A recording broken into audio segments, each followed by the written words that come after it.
सवाल है और ये सवाल जी, अभिजीत दीपके से जुड़ा हुआ है। अभिजीत अभी भी डटे हुए जी, हैं। उनके एक प्रवक्ता विजेता दहिया जो जी, इस आंदोलन से अलग-थलग नजर आए, इसके बाद हुँ, उन्हें प्रवक्ता पद से हटा दिया जाता है। जी, और यहाँ तक देखा गया कि चिंता ज़ाहिर तौर पर जो माता-पिता हैं उनके ज़रिए दिखाई हुँ, जाएगी।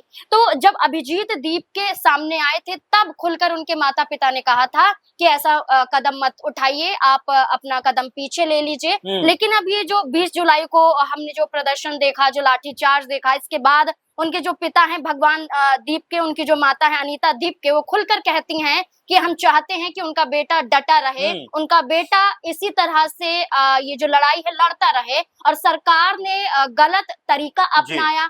जो पुलिस का जो हमला था ये गलत था, इस पर हुँ, सरकार को संज्ञान लेना जी। चाहिए। अब वो भी खुलकर ये कहते हुए देखिए नजर आ रहे हैं। देखिए नाज़मीन बिल्कुल इसमें कोई दो राय की बात नहीं है कि हुँ, जब-जब इस तरह से प्रोटेस्ट को दबाया जाएगा तो ज़ाहिर बात है हुँ, कि वो और ज़्यादा उफ़ान लेकर दिखाई पड़ेगा और ऐसा ही कुछ हुँ, नज़र आता है क्योंकि आपने देखा कि जब जंतर-मंतर पर 20 जुलाई को पुलिस हुँ, बर्बरता से छात्रों को पीट रही थी हुँ, तमाम तरह की वीडियो सामने आए और उन वीडियोज़ के बाद जो छात्र थे, उनके अंदर भी आप देखिए किस तरह से डटकर वो खड़े हुए दिखाई पड़े। हुँ, उनको जो आँसुओं के गैस के जब जो गोले दागे गोले। जा रहे थे हुँ, बल्कि उठाकर वो पुलिस की तरफ फेंकते हुँ, हुए दिखाई पड़े यानी प्रतिक्रिया देते हुए नजर आए। वो सिर्फ ये बताना चाहते थे कि जो प्रोटेस्ट वो कर रहे हैं वो यूं ही नहीं आए बल्कि अपना जो भी दिल का कोई भी दर्द है वो यहाँ पर बयां करने के लिए आए हैं, जो भी शिकायत है वो रखने के हुँ, लिए आए हैं और सरकार को उनकी आवाज सुननी पड़ेगी। इसी तरीके से आप जिस तरह बता रहे हैं कि अभिजीत दीपके के माता पिता हालांकि पहले इस बात के पक्ष में नहीं थे कि अभिजीत दीपके इस तरह का प्रदर्शन करे,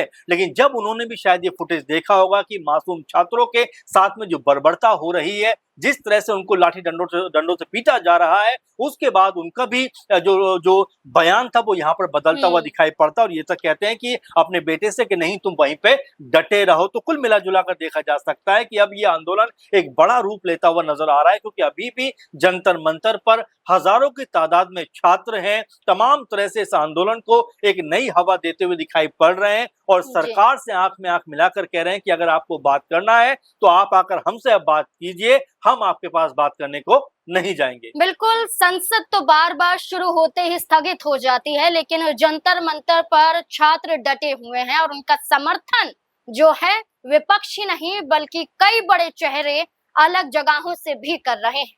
अब ऐसे में अरविंद केजरीवाल जो दिल्ली के पूर्व मुख्यमंत्री हो वो या तो हॉस्पिटल जाकर घायल छात्रों से मुलाकात कर रहे हैं या पुलिस स्टेशन जाकर छात्रों को छुड़वाने में सहयोग कर रहे हैं। अब देखना होगा कि दूसरे दौर की बातचीत में क्या नतीजा निकलता है, क्या वाकई कोई सुलह हो पाती है या फिर नहीं? आपको क्या लगता है इस पूरे मुद्दे को लेकर? अपनी राय कमेंट सेक्शन में जरूर दें।